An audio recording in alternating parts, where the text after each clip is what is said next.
Hola, ¿qué tal? Esperemos que todos estén muy bien. Esta es una nueva sesión del Laboratorio del Conocimiento.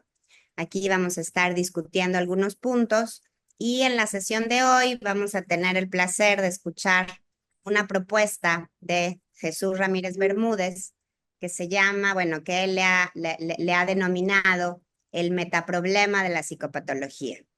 La idea es justamente escucharlo, ver qué tiene que contarnos al respecto. Es interesante porque aunque Jesús, como ustedes bien lo conocen, es neuropsiquiatra, también coquetea muy cercanamente con cuestiones de filosofía de la mente, con cuestiones de filosofía de las ciencias cognitivas, con lo que ahora también se ha dado por llamar la filosofía de las neurociencias.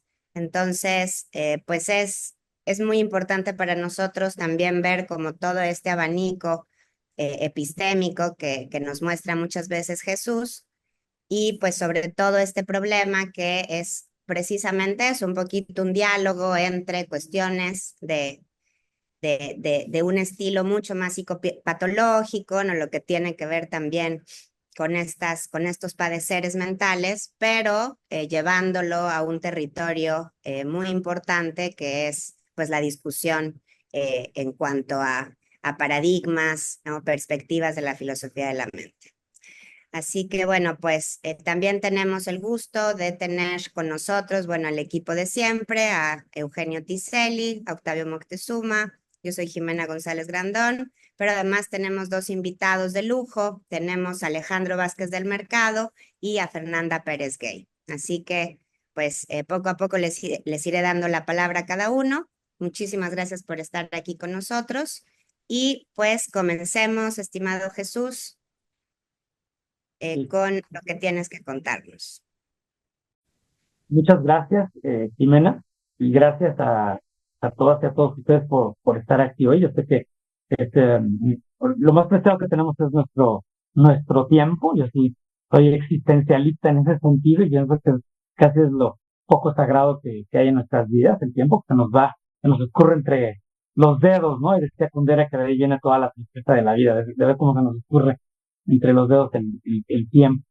Entonces, les agradezco su tiempo y quiero presentarles efectivamente un digamos, un tema que he titulado el metaproblema de la psicopatología y lo he subtitulado, pues, reflexiones desde la neuropsiquiatría clínica.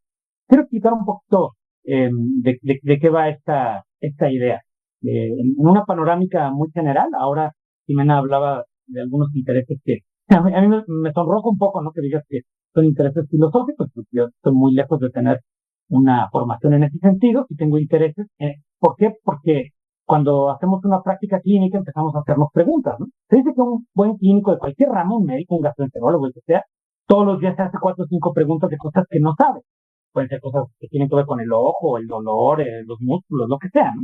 Entonces uno hace preguntas y cuando hace preguntas, pues trata de contestarlas. Primero que nada, pues, haces una búsqueda de información en PubMed o en las grandes bases de datos que tenemos, o le preguntas a un colega, o buscas un libro, y si no encuentras la respuesta, entonces a lo mejor tienes que seguir adelante con un proyecto de investigación científica, ¿no? Para contestarte eso.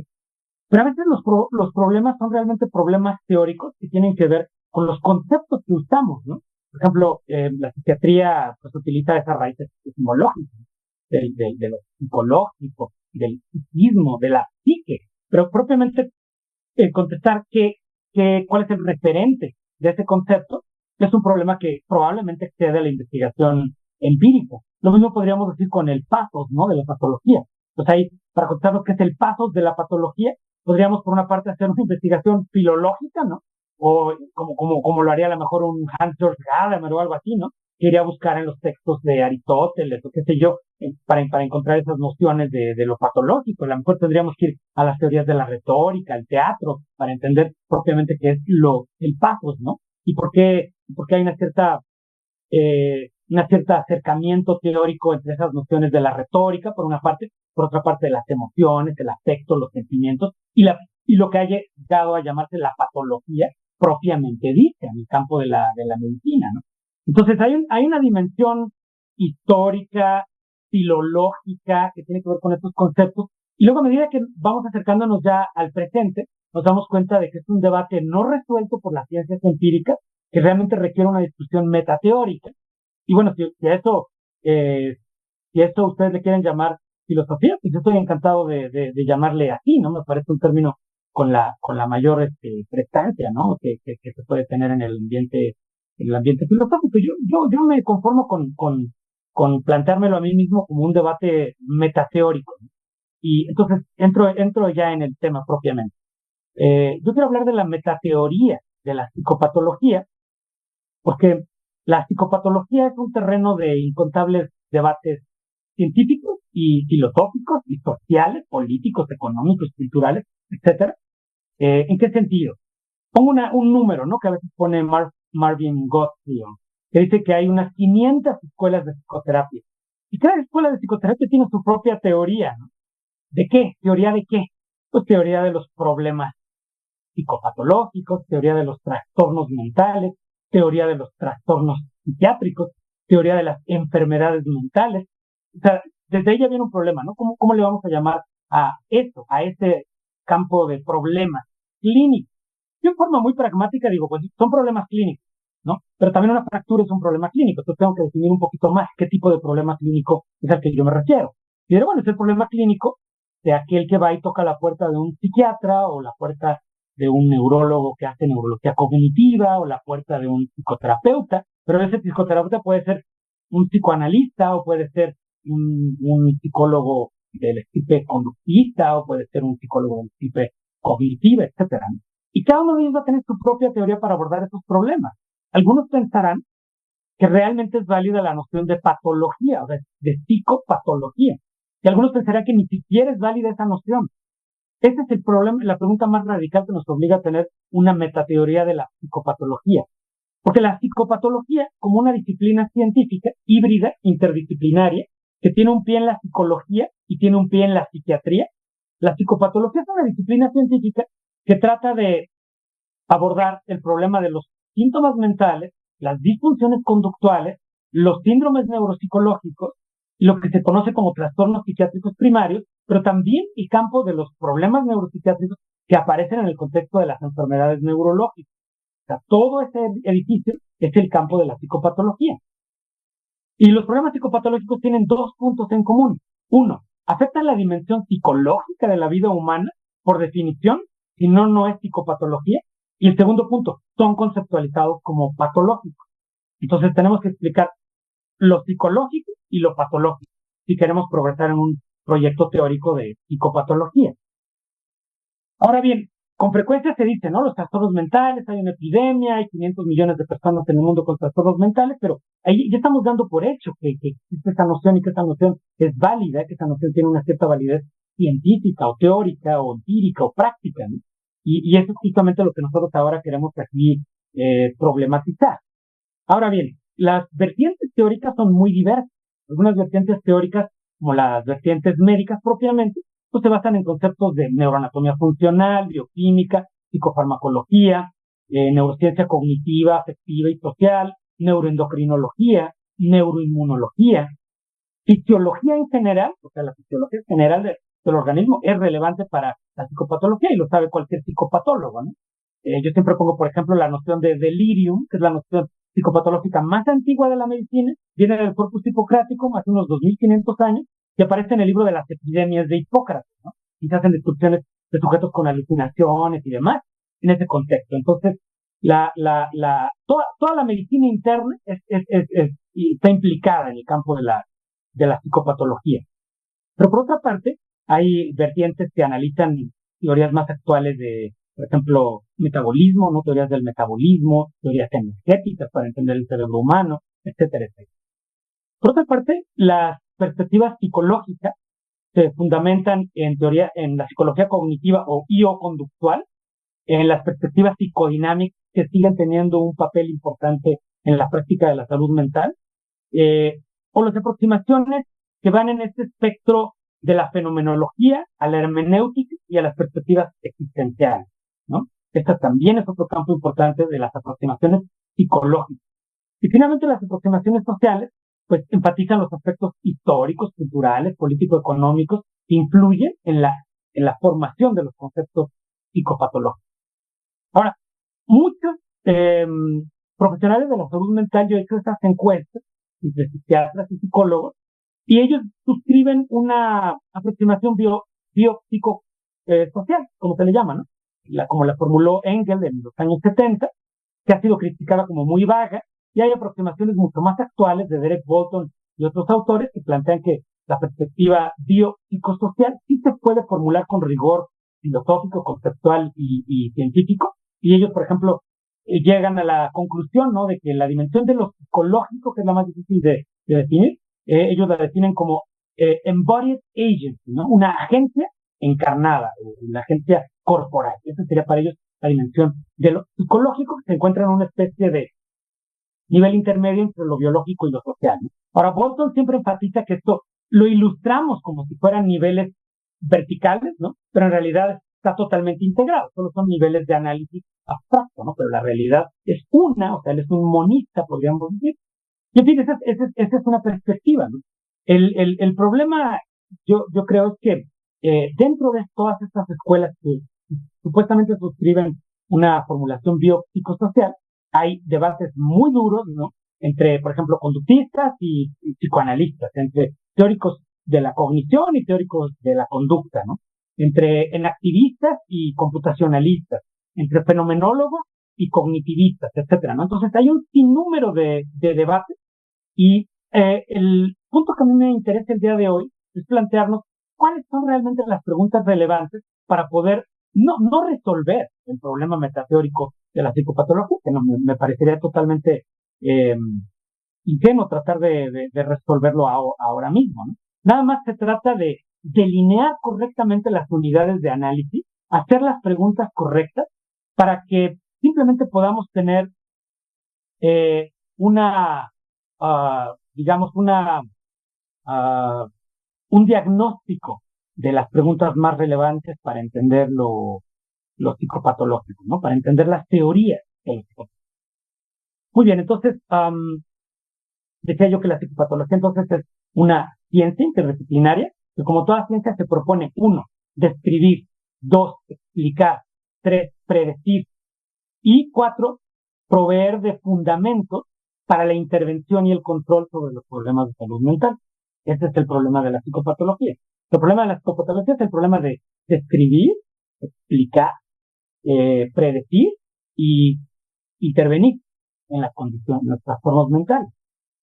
Sin embargo, el problema metateórico aparece porque una aproximación muy importante dentro de las escuelas psicológicas, por ejemplo, o en diferentes ramas filosóficas, va a tener como punto de partida el rechazo de la noción de lo patológico, cuando se habla de la dimensión psicológica de la vida humana.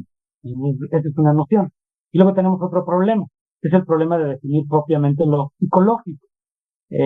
Cuando lo hacemos en forma superficial, pues no hay ningún problema, ¿no? Pero a medida que nos vamos metiendo cada uno de estos temas, vamos encontrando muchos problemas. Por ejemplo, para muchos la noción de lo psicológico indiscutiblemente tendría que ver con la noción de lo mental. Pero la noción de lo mental es problematizada por muchos teóricos, sobre todo dentro de la filosofía, pero también dentro de la psicología científica. Entonces tenemos este problema, ¿no? La definición de lo psicológico y la definición del problema de lo patológico, de manera que esto nos va a abrir un campo muy amplio de teorías de lo psicopatológico.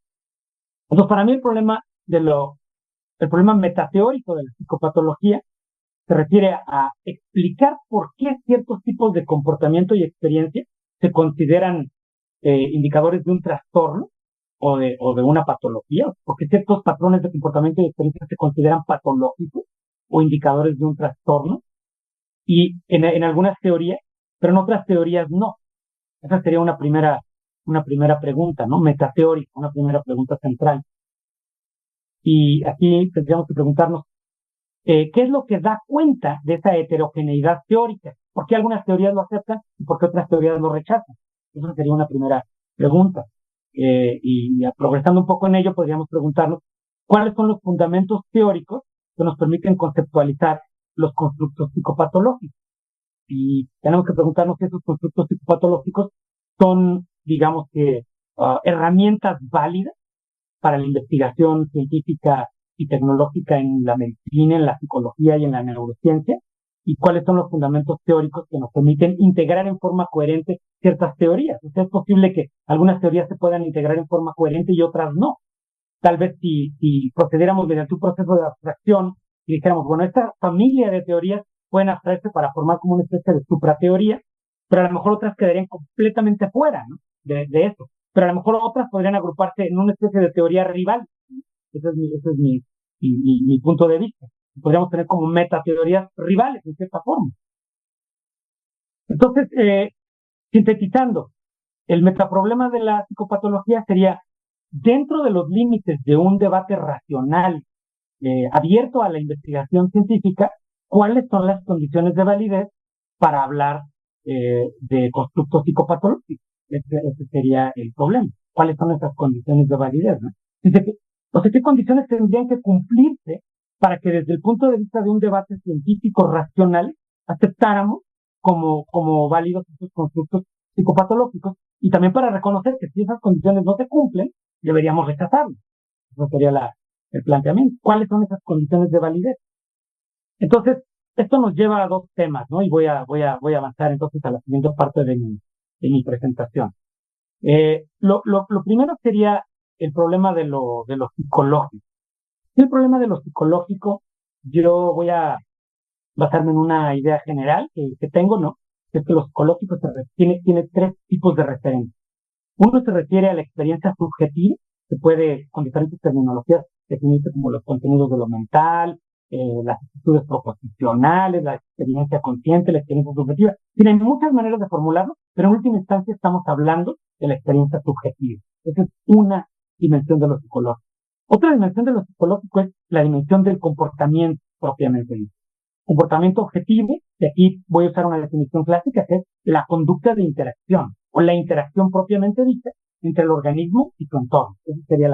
Esa es la noción de comportamiento, la interacción. La tercera noción se refiere a ciertos conceptos que han sido probablemente heredados desde la filosofía hasta la psicología y de la psicología a la neurociencia. Y son propiamente los procesos mentales o procesos neuropsicológicos, ¿no? Aquí encontramos conceptos como memoria, lenguaje, atención, funciones visoespaciales, cognición numérica, etcétera. Estos como constructos que se refieren a procesos mentales, procesos neuropsicológicos, algunos de ellos cognitivos, otros afectivos. Bueno, esa es una tercera definición de lo psicológico. Es decir, procesos neuropsicológicos. 2, experiencia subjetiva. 3, interacción, o sea, comportamiento. Esas son las tres nociones, ¿no? Mi propia perspectiva es que esas tres nociones están unificadas dentro de una noción de un organismo que es un agente, y ese agente es un sujeto. O sea, el organismo es un sujeto porque tiene una experiencia subjetiva, y es un agente porque ese sujeto es el que tiene una acción en la que proyecta al futuro, tiene una proyección al futuro de sus metas, y tiene entonces un comportamiento dirigido a metas y organizado mediante su propia actividad psicológica. Bien, pues entonces esto nos lleva ahora sí ya a los problemas metateóricos, que son los que quería comentar con ustedes, ¿no? El primer problema metateórico que yo veo en el terreno de lo psicológico es el problema de la representación. Ese sería un primer problema, ¿no? Es decir, esta es la pregunta de si los conceptos de representación mental y representación neural son necesarios para explicar los eventos psicológicos. Y si es que contamos con mejores alternativas en vez del concepto de representación.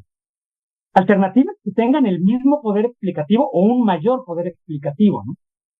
En segundo lugar, creo que es importante plantearnos si existen representaciones mentales conscientes y representaciones mentales inconscientes, ¿no? Este es un tema que no nada más concierne al campo del psicoanálisis. La mitad de las neurociencias trabaja con la noción de representaciones mentales inconscientes. Pero aquí vendría la pregunta, ¿por qué le llamamos representaciones mentales inconscientes? Habría que distinguir entre representaciones cerebrales subpersonales, a las que no tenemos acceso mental consciente, y representaciones mentales que pueden hacerse conscientes y luego no hacerse conscientes, como en el caso del fenómeno de la memoria de trabajo, por ejemplo. Bien, entonces la primera pregunta es la representación mental. La segunda pregunta es por la información. necesitamos la noción de información para entender los estados mentales. Por ejemplo, pensamos que los estados mentales tienen un contenido informativo o informacional. Entonces necesitamos teorías de la información para entender lo mental. Esto nos lleva desde luego por el camino del contenido semántico, ¿no? O sea, necesitamos la noción de contenido semántico para entender esa direccionalidad de los estados mentales, esa intencionalidad, y la propia noción de representación requiere de que aclaremos el contenido semántico de la representación. Aquí hay un problema clásico, ¿no? El problema de si las representaciones mentales son reales, todas las representaciones mentales tienen efecto causal. Pero si las representaciones mentales tienen efecto causal, la discusión clásica es si lo que tiene efecto causal es el vehículo, que sería como el vehículo físico de la representación, o si lo que tiene efecto causal es el contenido semántico de la representación, ¿no? Ese es un problema muy interesante. El tercer problema metateórico de lo mental o de lo psicológico es la noción de computación. La noción de computación, no solo es hoy en día una noción preferida, ¿no? Por las neurociencias computacionales, la psiquiatría computacional, la psicología computacional, sino que, pues, de hecho, antecede en cierta forma a la metáfora de la computadora digital, ¿no? O sea, porque desde antes ya se hablaba de procesos computacionales para entender procesos de transformación de la información. Muy probablemente la noción de información y la noción de computación están estrechamente ancladas, ¿no? La computación sería el proceso que transforma la información. Entonces, bueno, aquí tenemos un tema importante, ¿no? Para la discusión metateórica, porque ciertamente la noción de computación sería rechazada por muchas escuelas de lo psicológico. Por último, tengo aquí la noción de ontología cognitiva. Y la noción de ontología cognitiva se refiere a hasta qué punto nosotros podemos hablar de procesos o estructuras mentales reales y no simplemente considerarlos como conceptos abstractos que pudieran ser mejor entendidos como ficciones abstractas, ¿no? O sea, por ejemplo, ¿la memoria es un proceso real? Pues, o es una abstracción con la que estamos tratando de explicar lo que están haciendo muchas poblaciones neuronales, ¿no? Es una herramienta solamente que utilizamos como un instrumento teórico, o realmente hay un proceso real que se entiende como memoria, ¿no? Así como pensamos que es real un protón o un átomo o un electrón, ¿no? La investigación contemporánea en la ontología cognitiva lo que trata de hacer es ir haciendo un análisis teórico y empírico. Por ejemplo, la memoria, ¿no? Se divide en memoria semántica y memoria episódica, ¿no? Y se puede dividir también en memoria de trabajo. Y la memoria de trabajo se puede dividir en, por ejemplo, un buffer fonológico, un buffer visoespacial, un ejecutivo central, etcétera, ¿no? Entonces, estos conceptos que van apareciendo a medida que avanza la investigación empírica nos van dotando de un nuevo léxico para entender los procesos psicológicos o mentales, ¿no? Esa es la noción de ontología cognitiva. Ahora, un investigador que trabaja este campo, que es Bruce Polder, dice que él analizó, por ejemplo, el campo de la ontología en el contexto de la genética, y prácticamente todos los términos ontológicos de la genética son nuevos, ¿no? En los últimos 100 años. O sea, los factores de transcripción, el ribosoma, el RNA mensajero, etcétera, ¿no? Mientras que en el campo de los estudios de la cognición y de lo mental, el léxico de lo mental y de lo cognitivo no ha cambiado mucho desde el siglo XIX. O sea, si uno analiza el libro de William James, sus categorías de lo mental son bastante parecidas a las actuales, ¿no? Entonces, una de dos, o esas categorías tienen mucha más validez de lo que creemos, o no hay un avance científico real en el campo de las ontologías cognitivas, ¿no? Son dos posibles interpretaciones. Y una tercera interpretación más radical sería que en realidad solamente estamos hablando de ficciones y no de procesos reales, y por lo tanto no puede haber un avance científico en estos campos, ¿no? Y esto nos lleva a discutir pues ya una noción más casi metafísica, ¿no? Que sería que si cuando hablamos de estados mentales debemos de tener una aproximación realista, que creemos que son reales, o ficcionalistas, porque creemos que solo son maneras de hablar como ficciones convenientes para nuestra habla cotidiana, para la psicología popular, o deberíamos de entenderlos desde una perspectiva eliminativista, como dirá Patricia Churchland, ¿no? Por ejemplo, o sea que en realidad debemos de sustituirlo ya por otros términos mucho más, con más validez científica. o deberíamos de tener una perspectiva instrumentalista, por ejemplo, ¿no? Pragmática. En fin, el segundo gran problema metateórico de la psicopatología, y ya con esto me voy acercando al final de esta ya muy larga exposición, es ahora sí la noción de lo patológico. La noción de lo patológico, si uno la analiza en la historia de la medicina, empieza primero en forma un poco vaga y desestructurada, o sea, no es realmente como que Hipócrates o Galeno o Avicena o Maimónides o Averroes tenían una teoría muy sólida de lo que era lo patológico, era una noción intuitiva, ¿no? Que siempre se descansaba en algunas nociones como el dolor, ¿no? Y por ende el sufrimiento, la pérdida de la funcionalidad, por ejemplo, la noción de inflamación, ¿no? De la noción de la medicina hipocrática. Pues se recuerda, como ustedes recuerdan, era dolor, calor, rubor y tumor, ¿no? O sea, una anormalidad estructural, un cambio en las cualidades visuales, ¿no? Para un signo, para el explorador, para el médico, ¿no? Cierta pérdida de función y ciertos cambios en la experiencia subjetiva, ¿no?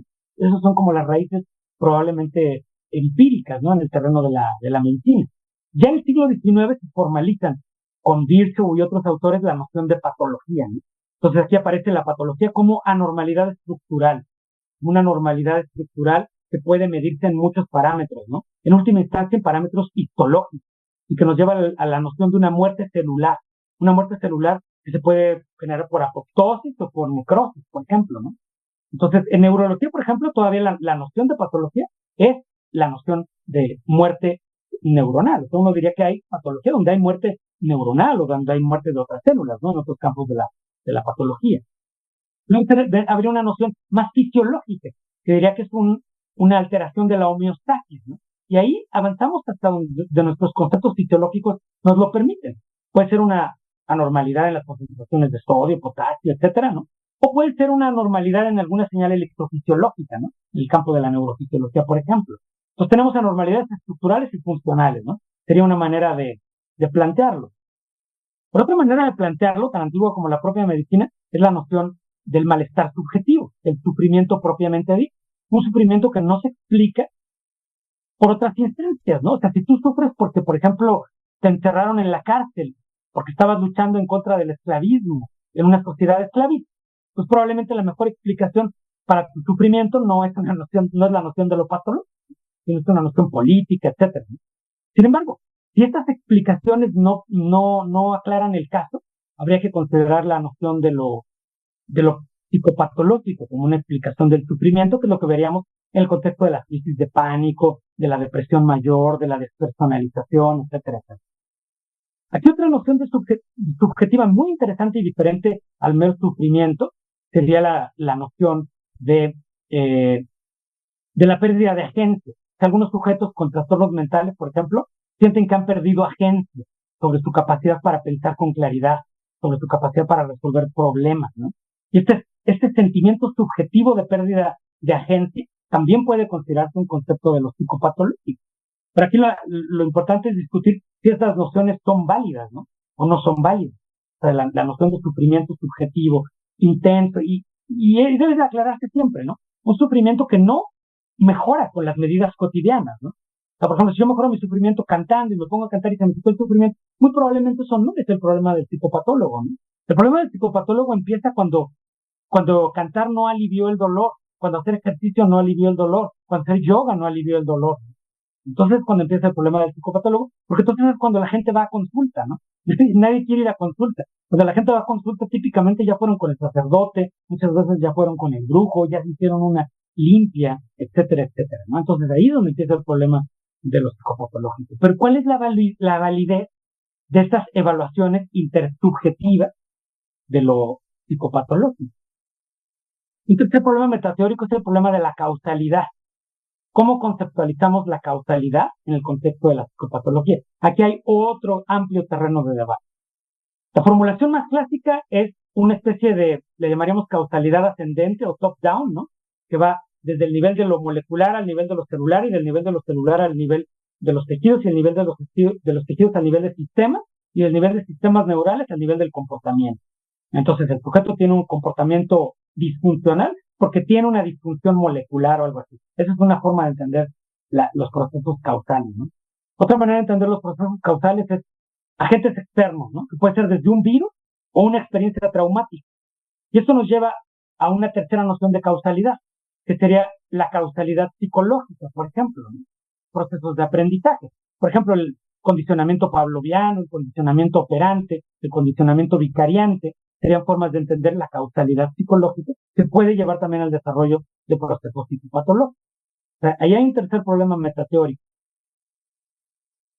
Y el último problema yo le llamé como un problema ontológico, que es, hasta cierto punto, si debemos de priorizar aproximaciones cualitativas que descansan en nociones como el significado, el propósito, como lo haría, por ejemplo, la psiquiatría existencial, la psiquiatría fenomenológica, etcétera, ¿no? O en nociones que enfatizan la cuantificación de procesos biológicos, ¿verdad? Por ejemplo, si hay una anormalidad en la síntesis de dopamina en el estriado, ¿no? Porque ciertamente esto nos lleva a dos grandes modelos.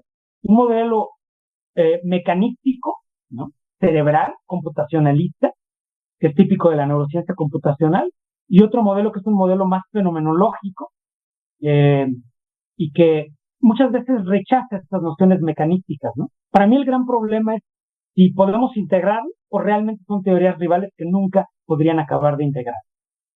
Bueno, pues con esto ya finalizo mi exposición inicial, simplemente planteando que si analizamos las teorías de lo psicopatológico dentro de estos ejes, representación, información, etcétera, podríamos hacer una especie de mapeo de las escuelas, ¿no?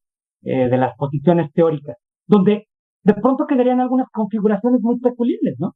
Yo he platicado con ustedes, hasta cierto punto, por ejemplo, la ironía de que a lo mejor ahí serían compañeros de pupitre, el enactivismo, el psicoanálisis relacional y el conductismo radical, rechazando la noción de representación. Mientras que serían compañeros de pupitre, a lo mejor la teoría de procesamiento predictivo de Carl Friston, la neuropsiquiatría cognitiva, las neurociencias computacionales, apoyando una posición más representacionalista, informacionalista.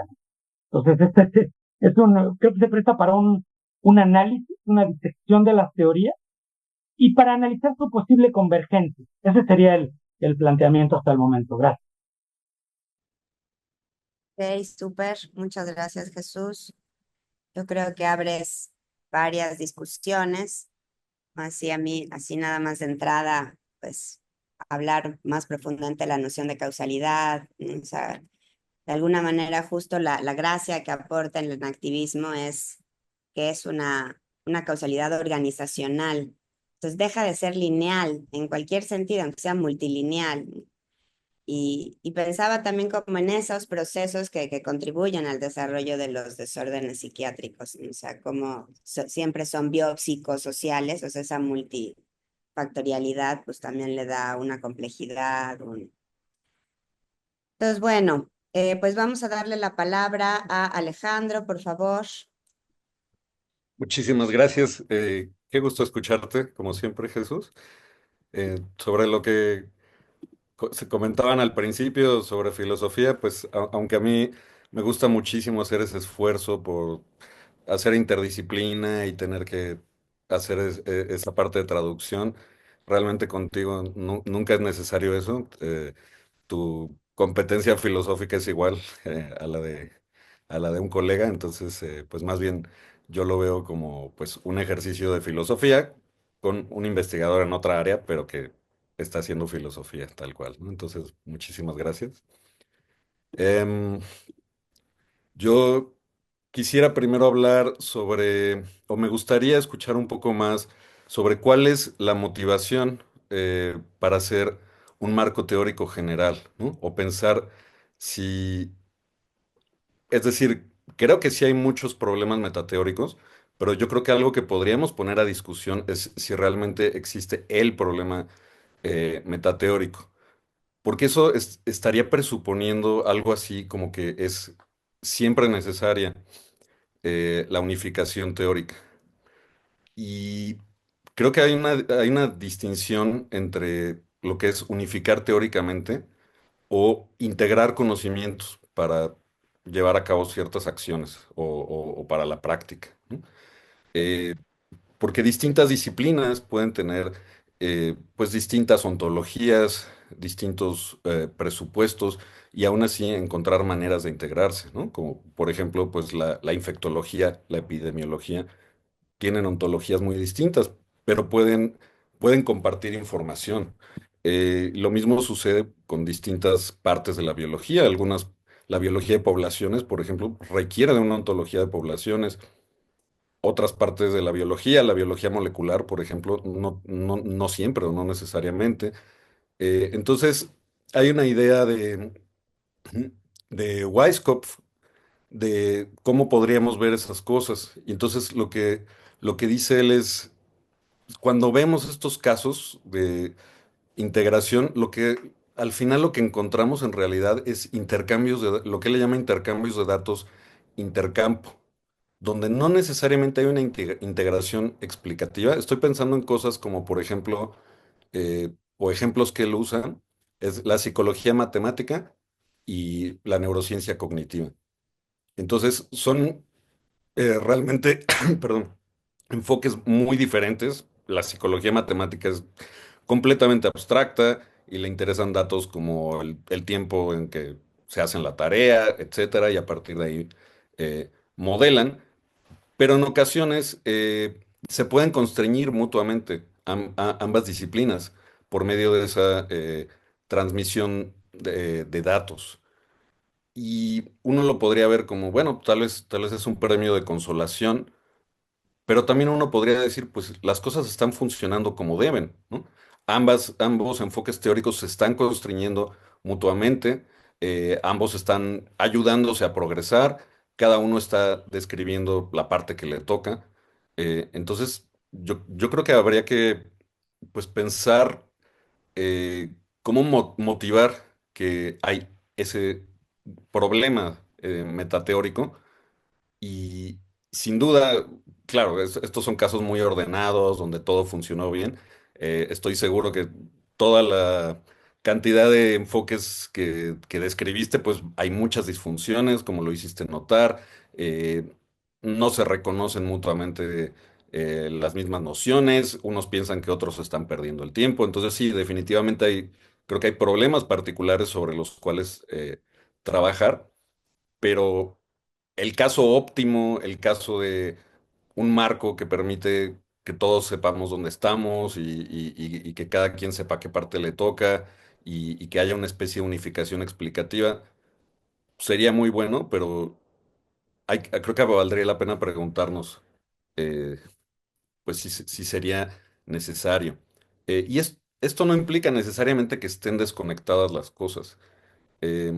Por ejemplo, algo interesante de la filosofía de la ciencia es que cuando se cambia la visión sintáctica de las teorías, es decir, que una teoría sea un conjunto de enunciados o usualmente axiomas en las teorías más matematizadas, y se sustituye eso por la visión semántica, entonces puede haber muchos fenómenos de relaciones interteóricas sin que generalmente tenga que haber esa traducción o esa unificación ontológica, ¿no? Entonces, por ejemplo, parte de quienes tienen la visión semántica de las teorías, algunos usan espacios de estado. Y yo puedo mostrar cómo una teoría está subsumida en otra, simplemente mostrando que es un subconjunto de ese espacio de estado que describe la otra teoría. Pero aún así, eso no me garantiza que estén en el mismo lenguaje, o que se puedan pasar datos todo el tiempo, o que haya una uniformidad ontológica. Quienes buscan eso son quienes hacen ontología formal, pero la ontología formal es una cuestión caso por caso. O sea, si se logra hacer una ontología formal que cubra dos disciplinas, está muy bien. Y entonces ahí ya uno puede empezar a pasar datos, cambiar explicaciones, traducir, pero no hay una garantía de que siempre se pueda hacer eso entre dos teorías y mucho menos entre muchas más, ¿no? Entonces, yo creo que eso es algo sobre lo que valdría la pena pues reflexionar o también tomar en cuenta. Eh, y ya entre algunos puntos menores, creo que en lo que hablabas, como que se presupone mucho que si algo es un constructo o un postulado, entonces no va a tener el mismo interés o la misma validez teórica, pero pues, tenemos muchos ejemplos pues de lo contrario. Por ejemplo, el centro de gravedad, pues no es algo que en cierto sentido tenga un papel causal, así como lo puede tener la carga del electrón. Pero claramente es un concepto bien definido, que tiene validez teórica, que puede jugar un papel en explicaciones causales de más alto nivel, cuando no estamos hablando de física fundamental, y no habría razón para, digamos, descartarlo o cambiarlo por una explicación de más bajo nivel. Si cambiáramos el centro de gravedad para explicar mecanismos gravitacionales de más bajo nivel, suponiendo que no haya problema con eso, no ganaríamos poder explicativo, ¿no? Entonces, lo que hay ahí, yo creo que es una cuestión de fundamentalidad. El centro de gravedad no es fundamental, pero yo no saltaría de ahí a decir que no es real o que no es causal en el sentido de que no pueda aparecer en explicaciones causales cuando ya no estamos a un nivel que sea fundamental, ¿no? Em, y finalmente, pues algo que ya hablábamos un poco hace rato, ¿no? Yo creo que vale la pena pues hacer esas distinciones sobre la tesis computacional y la posibilidad de modelar computacionalmente. Y yo creo que también pueden quedarse cuestiones sin resolver, ¿no? O sea, así como puede haber físicos trabajando experimentalmente o incluso teóricamente en cosas de mecánica cuántica, pueden tener diferencias en cuanto a la interpretación, ¿no? A la interpretación de la mecánica cuántica. Entonces uno puede pensar en muchos mundos everettianos, otro puede tener una interpretación de Copenhague. Ese es solo un ejemplo. Pero en general llega un momento o llega un punto en la ciencia en que podemos tener un acuerdo teórico a nivel de esa ciencia, tener una teoría, digamos, estar de acuerdo en predicciones, en explicaciones, en las matemáticas que usamos, y pueden quedar diferencias filosóficas. Entonces yo creo que algo que valdría la pena también es preguntarse si necesariamente tenemos que tomar una postura sobre el problema ontológico, eh, sobre si el cerebro es una computadora o no, o si se puede quedar también como una diferencia a nivel filosófico. Y esto parecería raro si estamos como en los viejos paradigmas de los 60, 70, porque si estamos esperando que el cerebro sea algo así como una computadora que procesa simbólicamente, pues parecería que la tesis tiene pues fuertes compromisos empíricos. Pero actualmente la gente no piensa que, digamos, el cerebro va a estar procesando con una arquitectura de von Neumann o como uno de nuestros ordenadores, sino más bien el debate tiene que ver, o creo que se plantearía algo así como sabiendo lo que sabemos sobre cómo está funcionando el cerebro, tiene sentido describir eso como computadora. Y entonces, alguien que tiene un trabajo muy interesante es Piccinini, y entonces él define una noción digo, como sabrás, ¿no? De lo que es una computadora natural, y suaviza muchas nociones de computación. eh, y entonces, digamos, no tiene esas consecuencias empíricas su tesis de que vamos a encontrar algo parecido a un ordenador, pero sí, más bien es una tesis conceptual o filosófica sobre qué tanto vale la pena extender la noción de computación. Y a mí me parece que tú podrías creerle a Piccinini y yo no, y podríamos trabajar igual en el laboratorio, ¿no? O eso no nos crearía diferencias. Entonces también valdría la pena preguntarse hasta dónde hay que tomar postura de todo o qué cosas se pueden quedar como diferencias filosóficas. Yo creo que serían todos mis comentarios. Muchísimas gracias de nuevo por la invitación. No, pues muchas gracias a ti, Alejandro. Espero que estés apuntando, Jesús. Ok. Y bueno, vamos a darle la palabra a Fernanda Pérez Gay. Adelante, Fer, bienvenida. Gracias, Jimena, y gracias, Jesús, por la exposición y Alejandro por la intervención. Yo tenía 3 puntos. El primero es muy parecido, bueno, no es parecido, pero gira alrededor del primer punto que tocó Alejandro, que tiene que ver con esta idea de una teoría unificadora o de teorías unificadoras, ¿no? Y que cuando toca lo psicológico, pues llega este problema de cómo unificar los distintos lenguajes para hablar de lo psicológico, ¿no? Hablamos de distintas escuelas que tienen no solamente distintos métodos de estudio de lo psicológico, sino distintos vocabularios, incluso distintas cosmovisiones de lo psicológico, ¿no? Un ejemplo que tocaste brevemente era el ejemplo del inconsciente, ¿no? El inconsciente desde el punto de vista psicoanalítico y lo que utilizamos, digamos, en psicología cognitiva para hablar de los procesos inconscientes o preconscientes, que son completamente distintos, desde cómo se midieron, cómo se definieron, en qué circunstancias nos referimos a ellos, ¿no? A pesar de que, bueno, vienen de esta misma, o sea, a lo mejor ahí, por ejemplo, creo que sería un ejemplo interesante, no sé si lo tienes ya conceptualizado en tu artículo o en tu trabajo, en plan, ¿cuáles son las coincidencias entre las ideas del inconsciente de la escuela psicoanalítica y de la neurociencia cognitiva, por ejemplo?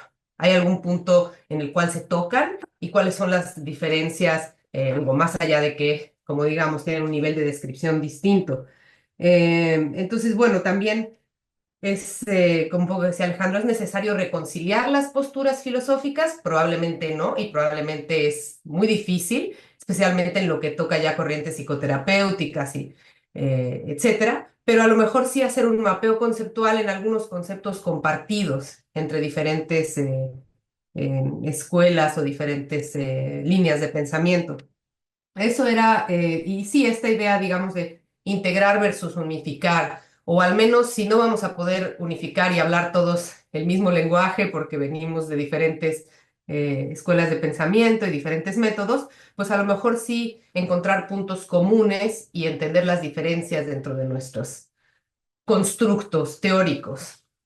Ese era respecto a la idea de la metateoría. Después, respecto al problema de lo psicológico y las funciones mentales, en algún momento hablaba sobre, bueno, ¿existen realmente o son, sí, creo que dijiste, son ficción, ¿no? Dentro del discurso. Es decir, están construidas a base son otras funciones neurales a los que nosotros les pusimos un nombre.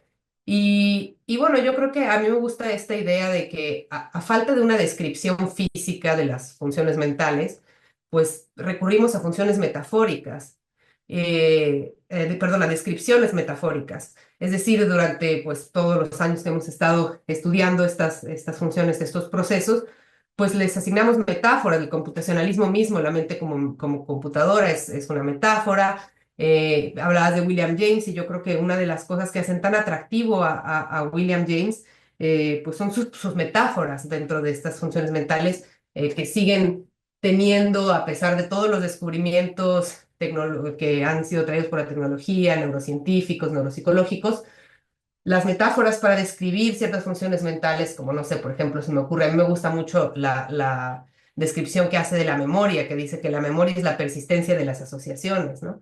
Entonces, es una metáfora, al fin y al cabo, es una figura, es figurativo, ¿no? Pero tiene un cierto poder que ha hecho que persista a través del tiempo.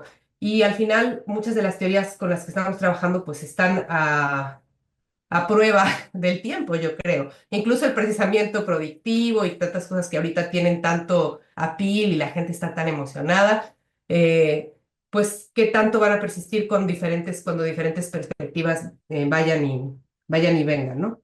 Y finalmente, mi tercer punto tenía que ver con, bueno, digamos que es un vínculo entre esta idea de estos problemas de lo psicológico y los acercamientos de la ontología cognitiva o la filosofía de la neurociencia. Y cuando saltamos al problema de lo patológico, que tú mencionabas, las teorías deben describir, explicar, predecir e intervenir.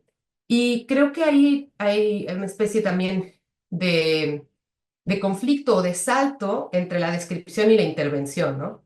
Como tú bien sabes, pues la psiquiatría social y la psiquiatría comunitaria y la psiquiatría de todos los días está pues a años luz de tener debates acerca de la ontología cognitiva, ¿no? Es decir, una vez que uno esté en el campo, ¿cómo, qué tan fácil o difícil es regresar a estos debates teóricos que son un poco de otra naturaleza, ¿no?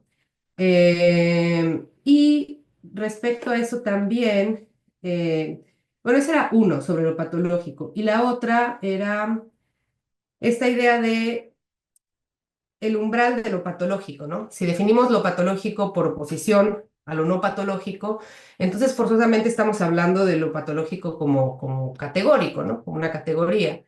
Y dentro de todos los niveles de explicación que tú mencionaste, tanto los niveles de explicación moleculares, celulares, sociales, pues hablamos de fenómenos multidimensionales que existen en continuos, ¿no? Y a los cuales para intervenir, regresando al conflicto entre descripción e intervención, para intervenir pues tenemos que reducirlos a la categoría, ¿no? Patológico, no patológico, y por lo tanto digno o no digno de intervención.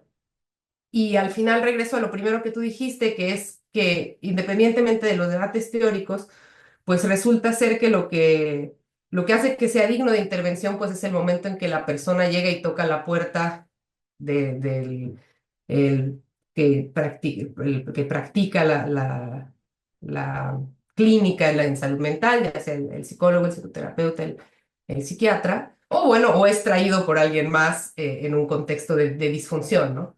Entonces, yo me pregunto cómo reconciliar un poco esos niveles, digamos, de la descripción y la exploración teórica, describir, explicar, predecir al momento de intervenir, ¿no? Porque a veces parece que al momento de intervenir los otros tres, pues como que pierden un poco de importancia, ¿no? Por la urgencia, digamos, de la resolución o de la resolución o del tratamiento, de la intervención. Entonces, esos son, digamos, mis tres puntos. El primero creo que lo tocó bastante Alejandro, el segundo tiene que ver un poco más con lo filosófico y la descripción metafórica y cómo esa descripción metafórica puede o no persistir a través del tiempo. Y el tercero, pues esta idea del problema de lo patológico y el conflicto entre la descripción y la intervención, lo continuo y lo categórico.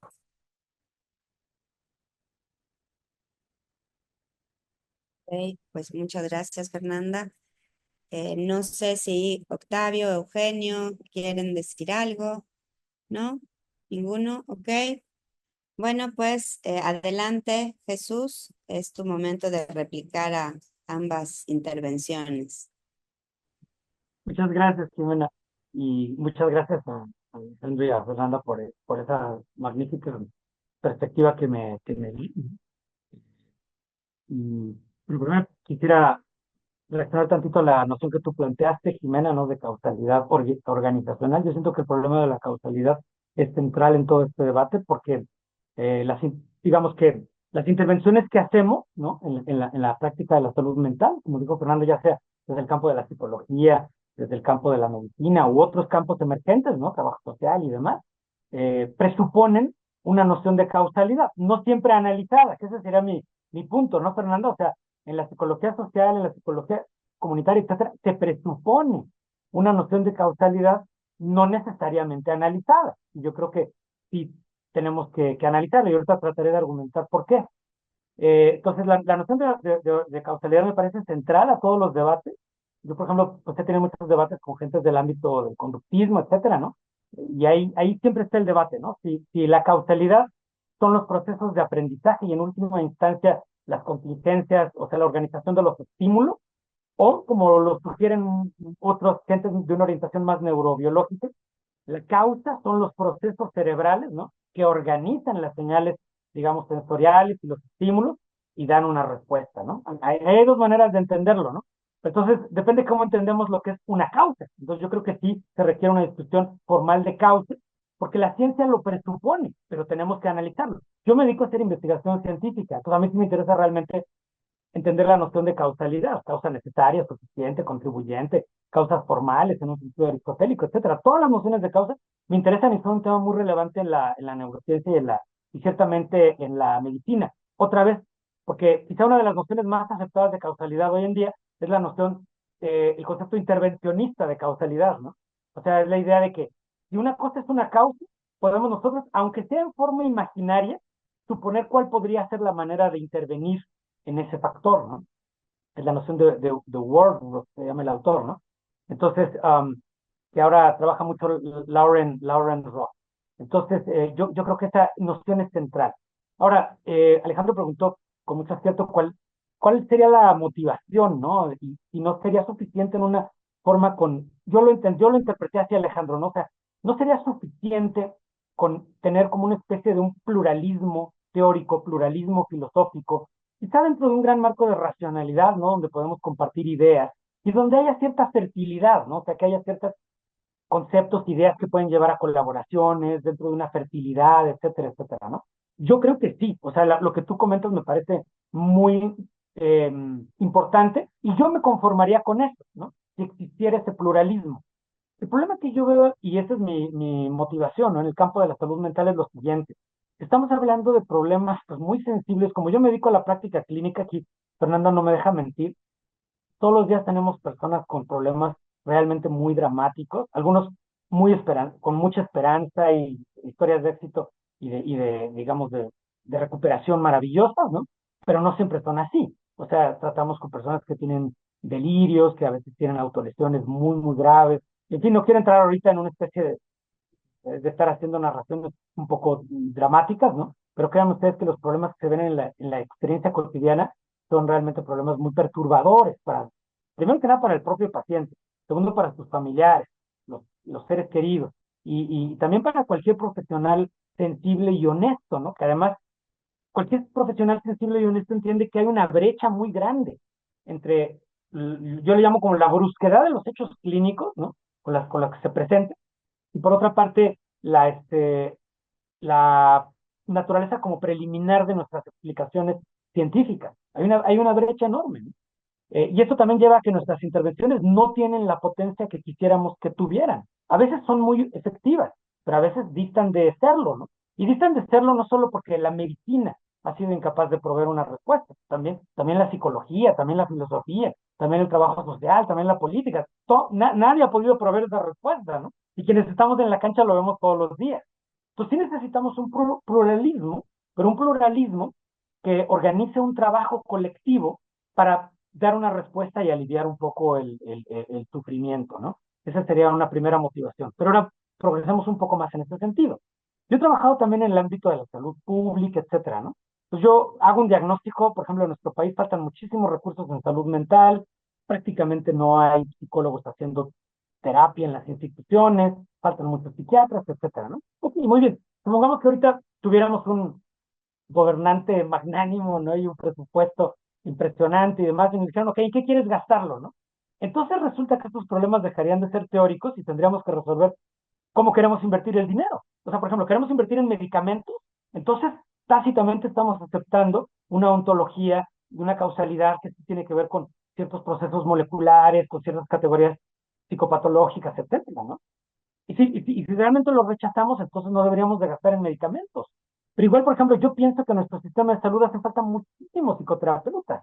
Pero ¿cuál de esas 500 escuelas de psicoterapia es la que debe de ser contratada?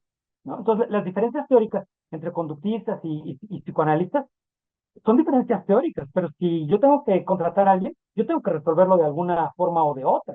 Entonces, mi preocupación es encontrar ciertos criterios racionales, metateóricos, no para generar una teoría unificada, que me parecería muy lejos de lo que podríamos ahora conseguir.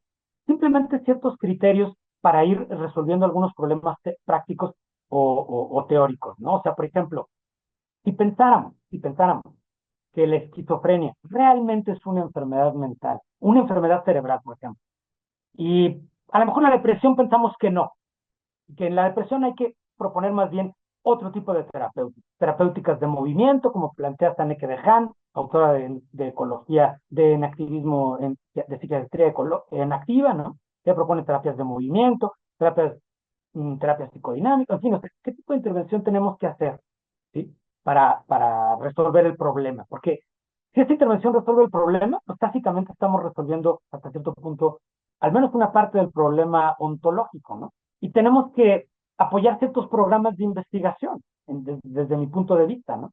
Y el apoyo de estos programas de investigación tiene que ser basado en forma tácita en la resolución de estos problemas metateóricos, que muchas veces, en mi opinión, se resuelven no tanto por un debate racional, sino se resuelven más bien por ejemplo, alianzas políticas, ¿no? Entre, qué sé yo, los médicos y la industria farmacéutica, etc. Y entonces eso es lo que hace que progrese un campo y no el otro, ¿no? Pues yo creo que ahí, por ejemplo, estos debates metateóricos, digo, el nuestro es muy modesto, ¿no? Pero en otra escala podríamos suponer que podría ayudar a resolver ciertas áreas, ¿no? Esa es una pregunta que yo tengo, ¿no? Sí estoy de acuerdo con lo que tú planteas, que hay cierto nivel en el que puede, de hecho, no solo no sería deseable, no solo no sería malo, ¿no? Tener diferencias filosóficas, sino podría ser deseable promover cierto pluralismo, ¿no? Porque a lo mejor promover ese pluralismo puede llevar a la construcción de más teorías, a más fertilidad teórica, ¿no? Eso es algo que creo que ya hemos discutido en otro momento, ¿no? Que esa fertilidad teórica, heurística y demás puede ser promovida también si defendemos ese pluralismo, ¿no? Y yo creo que ese es un trabajo muy importante, en mi opinión, de la filosofía, ¿no? Siempre estar buscando un ángulo más de debate que hace que nunca se agoten los problemas, porque cuando se agotan, a veces se agotan más bien por adoptar posiciones dogmáticas, ¿no? No porque realmente el problema quedó completamente resuelto. Ahora, pues pasando a los comentarios que hizo Fernanda, eh, yo estoy de acuerdo contigo, Fernanda, que es muy difícil pensar en una teoría unificada. Yo no creo que ahorita estamos como para ningún tipo de teoría unificada, pero al menos sí para clarificar muchos falsos problemas, probablemente, ¿no? Esa sería una manera como la investigación metateórica puede ayudar a la investigación práctica, ¿no? Porque yo creo que, y ahora sí voy al segundo punto que trataste, ¿no? Las intervenciones que hacemos presuponen una ontología desde mi punto de vista, o sea, tienen supuestos filosóficos a veces no analizados, ¿no? O sea, si yo pienso que, por ejemplo, eh, haciendo terapia de movimiento, o haciendo terapia física, o haciendo rehabilitación, o haciendo terapia conductual, o arte terapia, por ejemplo, no voy a producir un beneficio, pues yo estoy suponiendo hasta cierto punto una ontología, ¿no? En esa intervención. Entonces yo creo que cuando analizamos la evidencia de las terapéuticas, en un siguiente nivel podemos estar también haciendo un análisis ontológico y demás, ¿no? Entonces yo creo que muchas de las intervenciones que hacemos tienen supuestos ontológicos y epistemológicos no analizados. Y esto se traduce también en presupuestos para la salud, presupuestos para la investigación. Ahora vemos una gran crisis, ¿no? De la investigación en neurociencia en el mundo, con presupuestos millonarios que a lo mejor no han logrado dar los resultados que se esperaba hace 20 años, ¿no? Y entonces vemos toda esa crisis, el sistema clasificatorio del DCM, los propios institutos nacionales de salud de Estados Unidos adoptan una ontología diferente. Entonces estamos viendo en vivo, ¿no? Ciertas consecuencias de de estas fracturas, ¿no? Que se dan dentro de grandes paradigmas. Entonces yo creo que es eso. Y bueno, yo creo que para poder resolver entonces esto sí se requiere hasta cierto punto clarificar estos temas, porque no creo que son nada más debates teóricos, sino que tienen consecuencias prácticas, porque un punto que me interesa tratar, y ya con esto finalizo, Jimena, es que en este campo, o sea, en el campo de la salud mental, ¿no? Concepto que ya tiene su ontología, en el campo de los problemas psicológicos, como le llaman los conductistas, por ejemplo, ¿no? En todo este campo, ¿no? Va de por medio del sufrimiento humano, problemas como el suicidio, problemas muy graves de salud física y mental, discapacidad, presupuestos gigantescos, etcétera, ¿no? Entonces, a veces los profesionales, incluso los investigadores, pues están un poco como el caballo de las carreras, ¿no? Está viendo hacia adelante, pero no está analizando necesariamente el panorama que es el que puede llevar que requiere un debate metateórico, en mi opinión.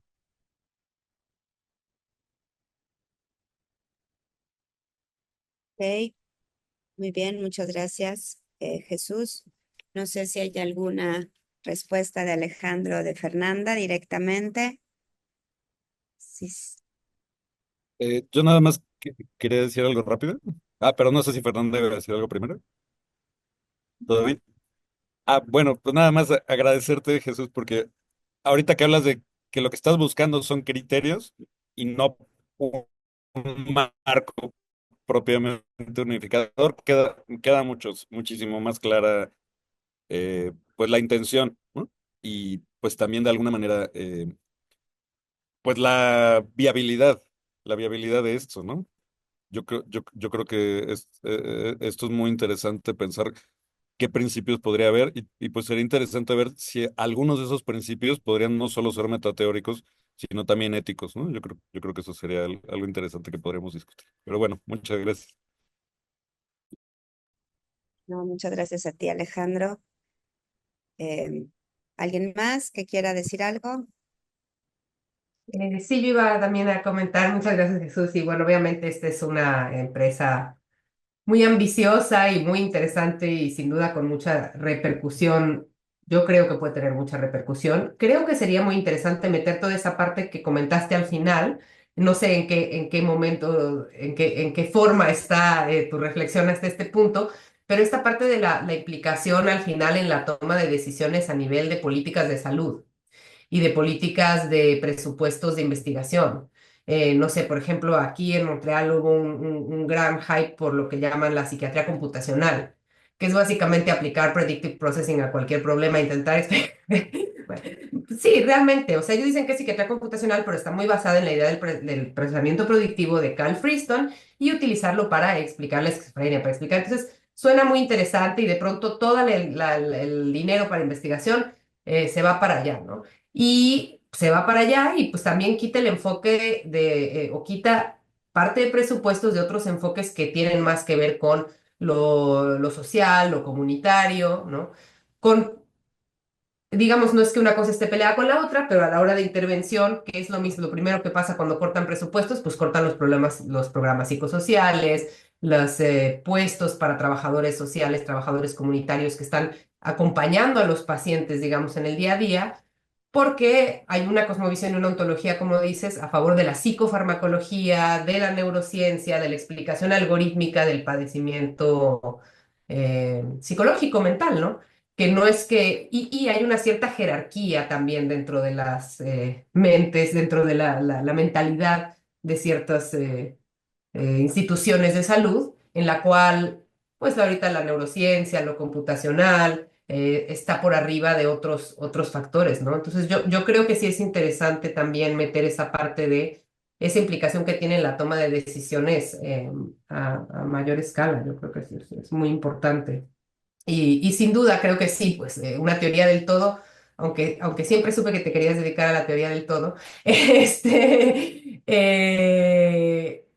sí, es decir, yo creo que también al presentar esta idea del metaproblema y de la metateoría, después meter las limitaciones que conocemos de la metateoría y de ahí decir, es decir, esta otra visión de hacer una especie de mapeo de equivalencia entre diferentes posturas, ¿no? De cómo se puede llegar a intentar hacer al menos sí es un mapeo conceptual de por dónde sí hay cosas en común y por dónde hay más bien discrepancias que van a ser difíciles de reducir a un mismo constructo teórico.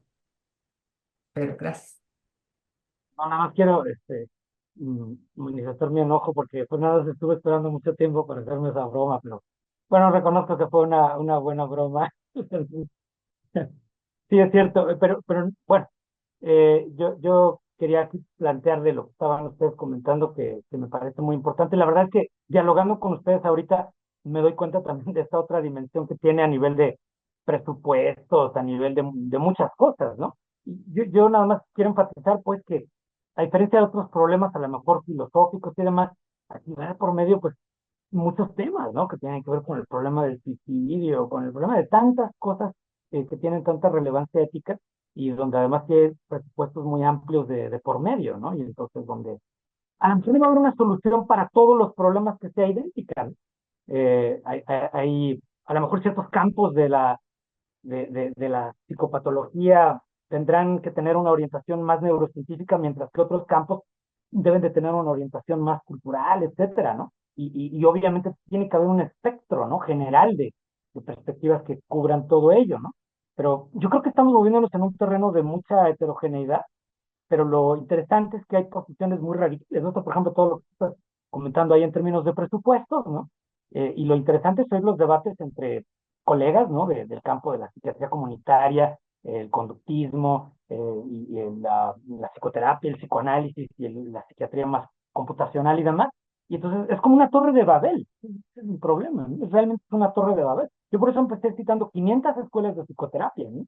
Entonces yo creo que sí hay todavía terreno como para un poquito de progreso, cuando menos.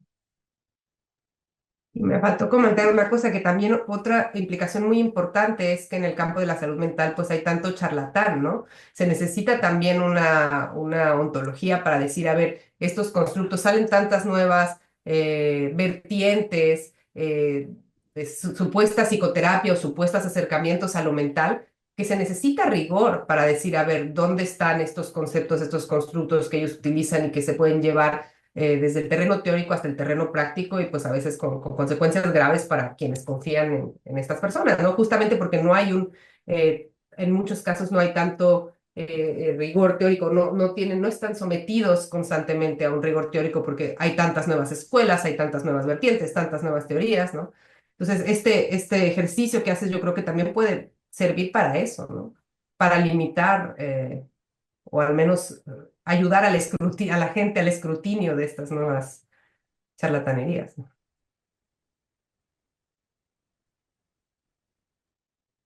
Pues sí, eso, eso también existe, yo creo que en absolutamente todos los campos, ¿no? O sea, lo que pasa es que en este es todavía más grave porque estamos lidiando con pues, el padecimiento, el sufrimiento de otro ser humano, ¿no? Entonces, pero sí. Bueno, no sé, yo tengo un par de preguntas también, entonces no sé si las hago así súper rápidas, más como un comentario al margen, ¿no? Como para abrir a ver si se abre un poquito más la discusión antes de, pues, no sé si tú quieres comentar algo más, Jesús. Ok. Bueno, yo pensaba un poco en esta cuestión también de la causalidad, ¿no? Como, o sea, que creo que también aterriza mucho en esto que comenta Fernanda, o sea, como que siento que si también se reconoce una ontología en la cual hay todos estos fenómenos biopsicosociales, no sé, se plantea como una visión mucho más pluralista, en donde justamente la razón de que emerjan padeceres mentales, pues tiene que ver también con toda esta cantidad de elementos que se relacionan y que dan cuenta de una emergencia particular que es este sufrir.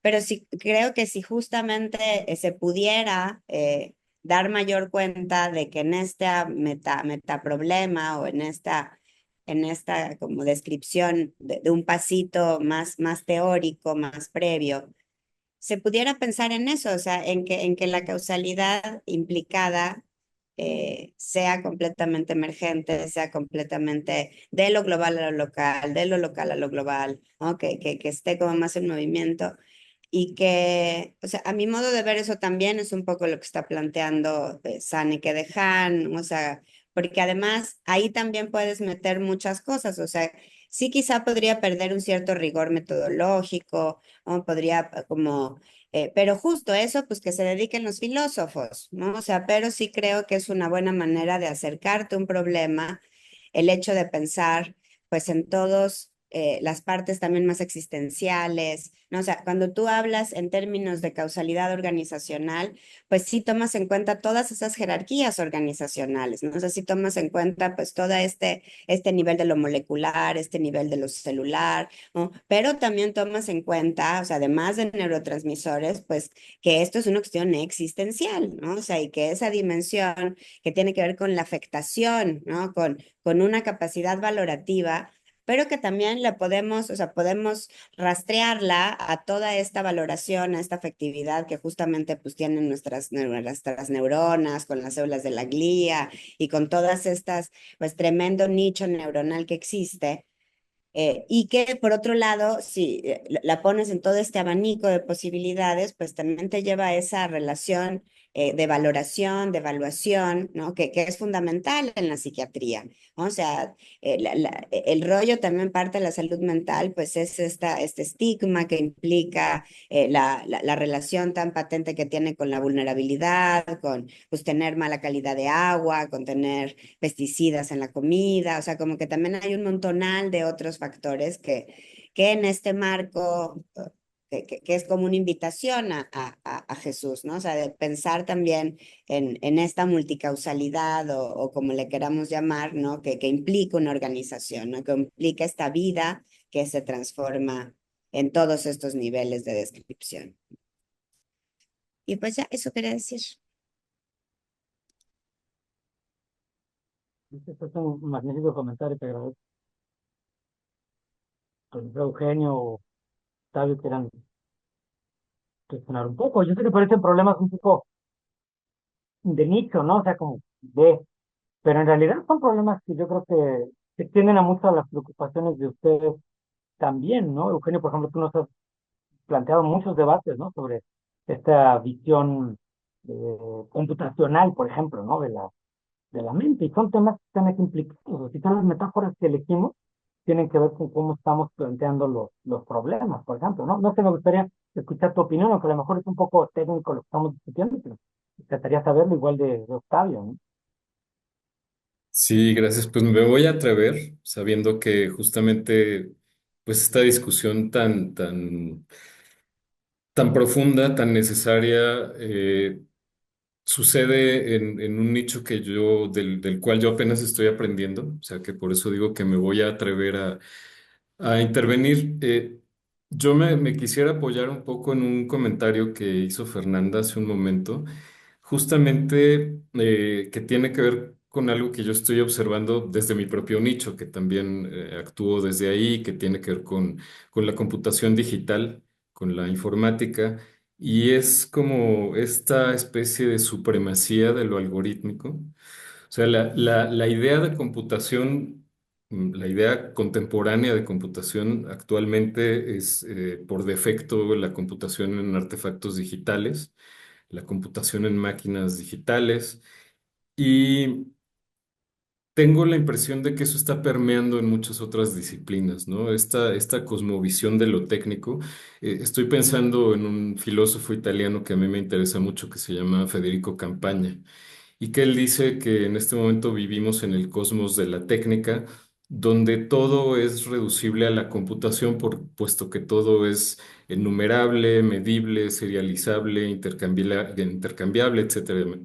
Entonces, siento que lo que estamos viviendo, digamos, en la computación, en la informática, con este auge demasiado exagerado de la inteligencia artificial, justamente es lo que quizá está pidiendo hasta cierto punto un contrapeso. Yo entiendo esta intención tuya, Jesús, de formular una metateoría de la psicopatología, eh, quizá como una respuesta a un desequilibrio que tú percibes, ¿no? De que los debates están cargados hacia un lado, de que también como lo mencionaba Fernanda, pues ahora sí que las apuestas, los financiamientos, los programas están cargados hacia un lado que tal vez justamente está relacionado con esta supremacía de lo algorítmico, ¿no? Entonces, yo diría que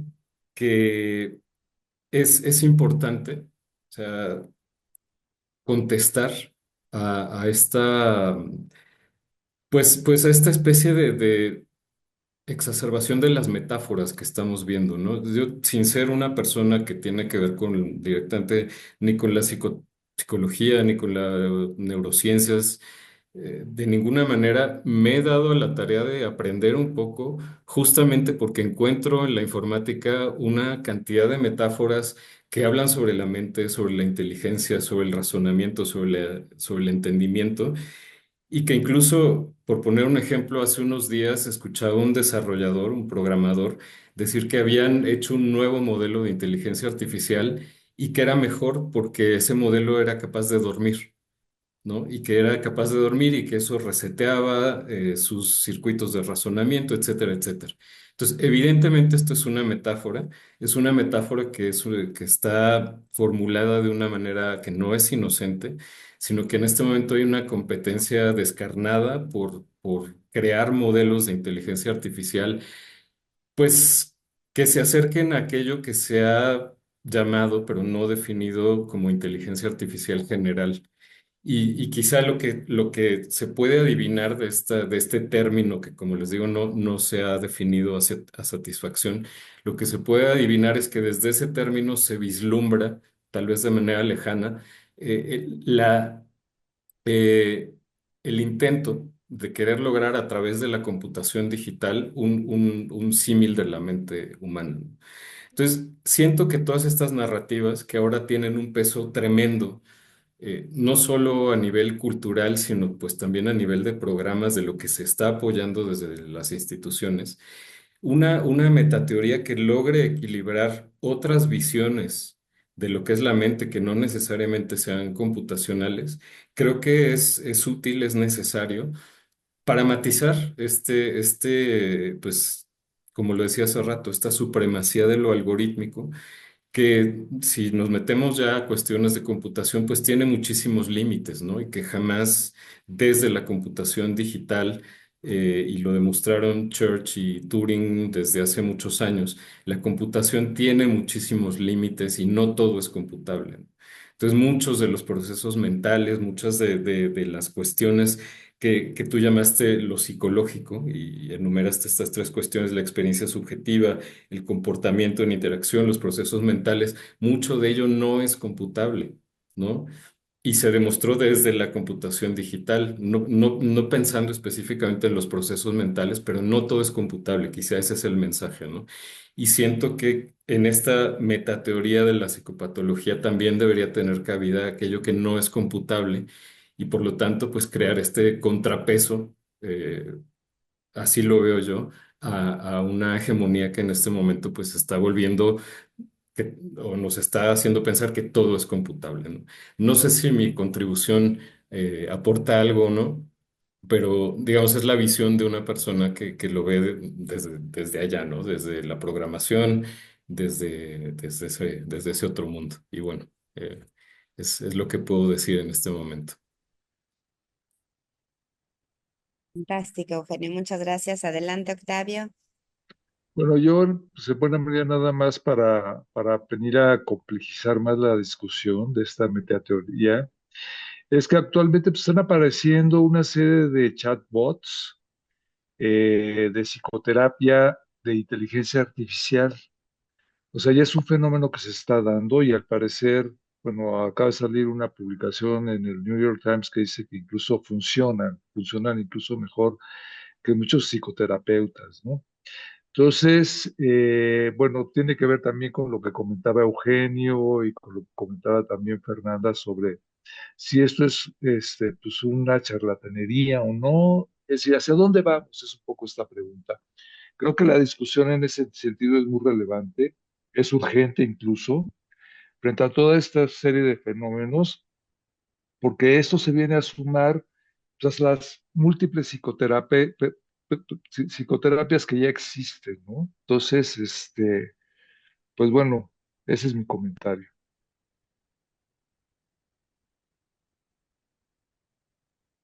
Pues Bueno, sí, perfecto. entonces, Si quieres comentar algo, Jesús. muy breve nada más, exponer los dos comentarios, ¿no? El de Octavio y el de Penio, con respecto, que están relacionados, ¿no? Porque ambos tocaron de alguna manera la noción de computación, inteligencia artificial, etcétera, ¿no? Y sí es cierto que cuando uno analiza la historia, por ejemplo, yo escribí hace poquito un libro sobre la memoria, ¿no? Y es bien interesante ver cómo las metáforas de la memoria van cambiando históricamente, ¿no? Desde la noción de sello, ¿no? Que se usaba mucho en la Grecia antigua y luego van apareciendo otras metáforas, etcétera, ¿no? Hoy en día usamos muchas metáforas computacionales para entender lo mental, pero hay que, digamos, distinguir entre el nivel de lo metafórico y el nivel de cuando estamos ya hablando en un sentido literal, ¿no? El propio Daniel Dennett, que es un computacionalista, en algunos textos comenta que incluso él no tiene completamente clara la noción de computación propiamente dicha, ¿no? Aplicada al de humana, como tal, ¿no? Entonces nunca acaba de quedar claro si solo es una metáfora o se usa en un sentido literal.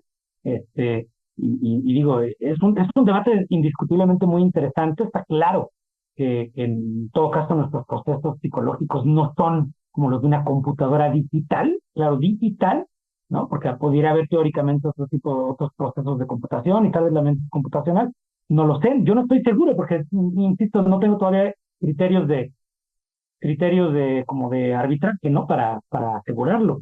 Lo que sí es que los problemas de la psicopatología, algunos de ellos pueden tener con fallas, podrían analogarse con fallas computacionales, problemas cognitivos y demás, pero otros definitivamente, quizás son los más frecuentes, son problemas que tienen que ver con esa naturaleza afectiva y encarnada, ¿no? De la subjetividad humana y que además es profundamente relacional, o sea, que está completamente compenetrada en las interacciones afectivas entre los unos y los otros. Eso es, digamos que, lo grande, lo frecuente, lo común, ¿no? De lo que llamamos la psicopatología.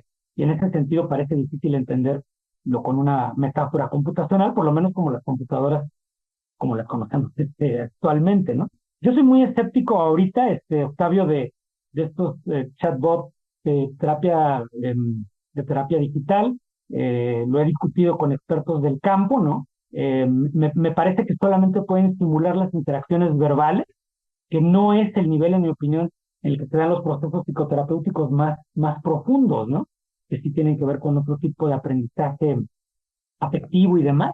Y en ese sentido yo creo que el problema, otra vez, de los afectos, el problema de la corporalidad, etcétera, es un problema central en la psicopatología, ¿no? En el doble sentido de que los procesos corporales sostienen cualquier cosa a la que le llamemos función mental o algo así, ¿no? No, en ese sentido sí soy monista, en el sentido de que yo pienso que sí, si quitas completamente el cuerpo humano, no queda absolutamente nada de lo mental, ¿no?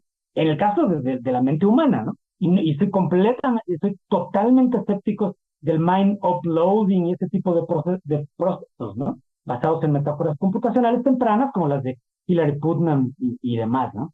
Entonces, pero que algunas veces se lo toman completamente en serio, ¿no? Como algo perfectamente real y que además pudiera ser. El propio Hilary Putnam al final entiendo que lo rechazó, ¿no? Entonces, esa es una dimensión que me interesa mucho y yo creo que los chatbots de terapia y demás podrían servir un poco en algunas condiciones no muy graves, ¿no? Pero en los problemas mayores, como los que a mí me toca atender, pues difícilmente, que están en dos vertientes, ¿no? Que van por un lado, problemas esenciales muy profundos, donde a lo mejor no hay psicopatología, pero hay tanto sufrimiento humano que lleva al suicidio, y a lo mejor no hay psicopatología, y en el otro extremo estaría la psicopatología pura y dura, a la que yo sí le llamo psicopatología, problemas de psicosis y demás, ¿no? Y en ambos casos yo creo que toda esta dimensión corporal, encarnada, afectiva, es central, ¿no? Entonces, en ese sentido, a mí la metáfora computacional se queda muy corta. No la rechazo por completo en cuanto a que puede ser una herramienta heurística para modelar algunos procesos cognitivos, ¿no? Por ejemplo, la noción de memoria de trabajo es muy computacional. En fin, hay aportes, ¿no? Pero estoy escéptico de que sea el modelo general con el que podemos trabajar, ¿no? Y sí lo veo lo que comenta Fernanda, ¿no? Que en el terreno de los presupuestos, en algunos países, eso puede convertirse en el eje central de una como especie de metateoría implícita, ¿no? De las personas que toman decisiones de qué tipo de proyectos van a apoyar, ¿no? Y no otros, ¿verdad? Entonces, bueno, esa sería una de las dimensiones del trabajo que estamos aquí comentando. Entonces, sí, me parece del todo pertinente la noción de computación. Yo la incluí aquí como uno de los ejes centrales, ¿no? Para discutir el problema de lo psicológico, porque creo que es un problema metateórico muy importante. O sea, lo psicológico en los seres humanos, los procesos cognitivos son computacionales o no. ¿Y cuál sería el criterio de desempate, ¿no? Para decir sí o sí no. Ese es un problema metateórico que ya le toca ya a ustedes, los filósofos, ¿no? Y los sabios, los artistas. Yo solamente como un pobre psiquiatra, pues estaría atendiendo a mis pacientes, ¿no? Pero hay una metateoría implícita cada vez que doy un medicamento, cada vez que hago una intervención verbal, cada vez que hago una intervención corporal, cada vez que hago una intervención un poquito más teatral, ¿no? Eh, y me vino a la mente ahorita una respuesta muy interesante que daba Roger Bartra en su libro Chamanes y Robots, que trata estos temas, cuando habla de la conciencia artificial. Él decía que la prueba de la conciencia artificial sería si un robot, ¿no? Una inteligencia artificial robótica, corporizada y demás, respondiera al efecto placebo, ¿no? Esta era la prueba. O sea, si un robot responde al efecto placebo, él creería que sí tiene conciencia artificial. Es un planteamiento súper interesante, ¿no? Que tiene un montón de supuestos ahí en medio que hay que calcular, ¿no? y que tiene que ver con toda esta noción de expectativa, con todos los procesos afectivos interpersonales que hacen que podamos influir los unos en los otros, como lo hacía en su momento el chamán, ¿no? Como lo hace el artista, como lo hace el actor de teatro, ¿no? En fin, todos estos procesos que llevan a la transformación del uno por el otro mediante procesos cognitivos afectivos, corporitados y demás, y que en su límite llevan al efecto placebo. Es algo que discute muy bien Roger Barthes en su libro, ¿no?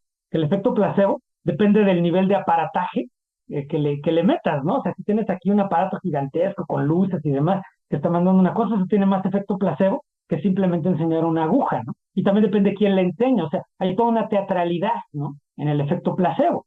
Pero esa teatralidad, desde luego, está implícita, ¿no? En los modos de ser afectivos, ¿no? Del uno y del otro. No es que el paciente esté esperando un acto teatral, ni sabe que está dentro de un acto teatral, ¿no?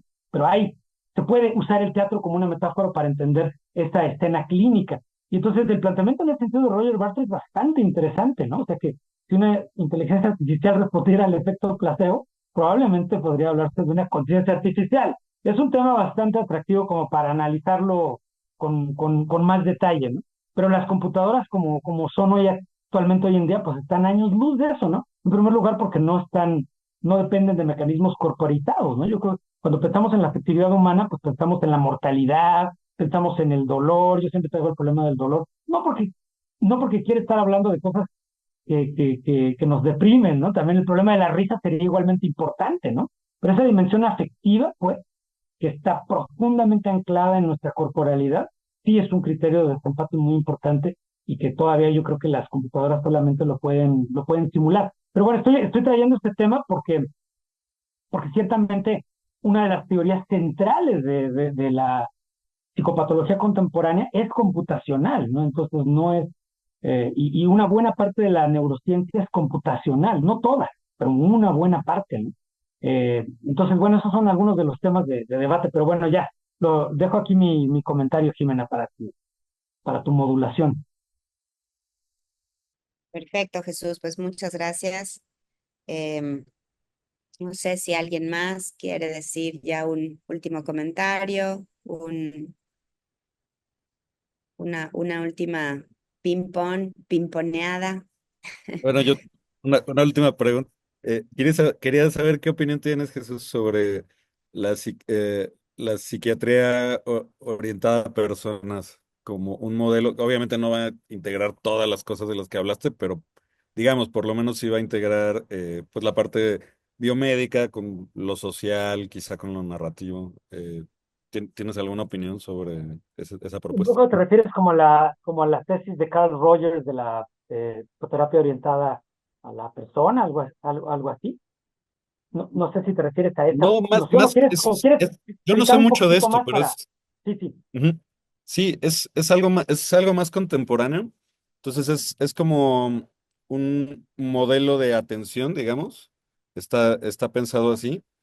Y la idea no es abandonar cosas de la psiquiatría, sino simplemente cambiar la práctica médica para escuchar más al paciente, para ver más, averiguar más sobre su contexto social y cómo van a, por ejemplo, si yo le mando intervenciones de conducta o de ambiente, pues saber exactamente qué efecto van a tener o cómo es su familia, ¿no? Si yo le voy a mandar pues medicinas, pues saber cuántas horas trabaja y si se va a acordar de tomárselas cuando esté en la línea de la fábrica, ¿no? ¿Me entiendes? Es un modelo que no es revisionista, es más bien como reformista, digamos. Sí, o sea, un tipo de perspectiva de este tipo a mí sí me gusta, ¿no? Más multilateral, no tan centralizado propiamente en la figura médica, ¿no? Me gusta pensar en el caso de la psiquiatría, o sea, en el médico como uno de los muchos colaboradores de un proyecto que además el paciente va organizando, ¿no? Va creando una narrativa para organizar su propia vida, ¿no? Con ayuda de sus familiares, de sus amigos, de su pareja, de su gente, va creando. En este sentido, yo tengo una perspectiva muy esencial, si tú quieres, ¿no? O sea, va creando como, ¿cómo te diré? Como una especie de narrativa que le va dando sentido a su vida. O sea, hay una formación de sentido permanente. Es una perspectiva muy parecida a la de Haneke de Han que comentó Jiménez, ¿no? Para ella trastornos mentales son trastornos de la formación de sentido, ¿no? Entonces yo creo que aquí hay que ir ganando sentido y esa práctica de construcción de sentido se da no solo con el ejercicio verbal, la interacción, sino también prácticas corporizadas, interacciones sociales de todo tipo. Y entonces eso se va ganando en forma multilateral. Y yo creo que sí los sistemas de salud tienen que reflejar eso. Sin embargo, para poder organizar esto, también hay que discriminar entre lo que es mera charlatanería, lo que es francamente psicoiatrogénico, como le llamamos, ¿no? Que le hace daño a la gente y que ya puede ser que ya lo sepamos, ¿no? Y las intervenciones que tienen un valor real, ¿no? Sin que eso indique que los pacientes tienen que entrar a un carril prefabricado, ¿no? Por el sistema médico donde sí o sí va a pasar esto, ¿no? Sino que hay un proceso de construcción de sentido donde los pacientes pueden ir construyendo esa escenografía, esa narrativa, esos caminos, ¿no?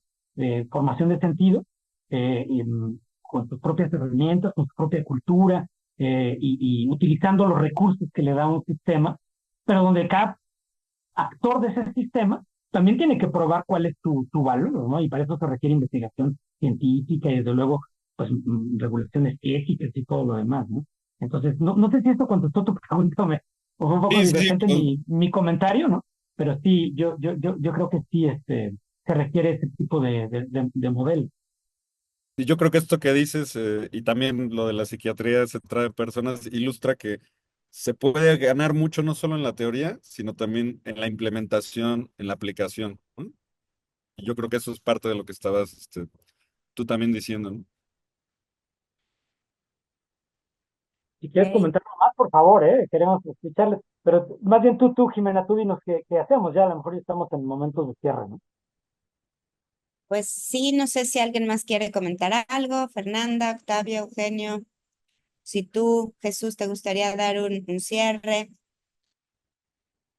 Bueno, miren, yo solo como un cierre diría que esta idea de el metaproblema de la psicopatología, a lo mejor sí es más bien como una necesidad de organizar eh, tantos conceptos, ¿no? Que vienen por un lado del campo de la ciencia. Es que nada más quiero que reconozcamos, ¿no? Que aquí en el campo de la psiquiatría y todo esto convergen tantos vectores, ¿no? Culturales, procesos corporales, propiamente neurobiológicos y otros que no son neurobiológicos, y luego convergen en toda la plataforma cultural, la historia, etcétera, ¿no? Entonces es un terreno realmente para la interdisciplina o la transdisciplina, y sí se requiere, yo creo, que un nivel de discusión metateórica, porque mi opinión es que cada profesional de su campo está tan centrado en su teoría que algunas son incompatibles con la otra. Por ejemplo, yo sí tengo muchas discusiones con teóricos del conductismo, ¿no? Y paradójicamente son totalmente antimédicos, ¿no? Ellos son totalmente antimédicos. Y me parece muy interesante esa discusión, ¿no?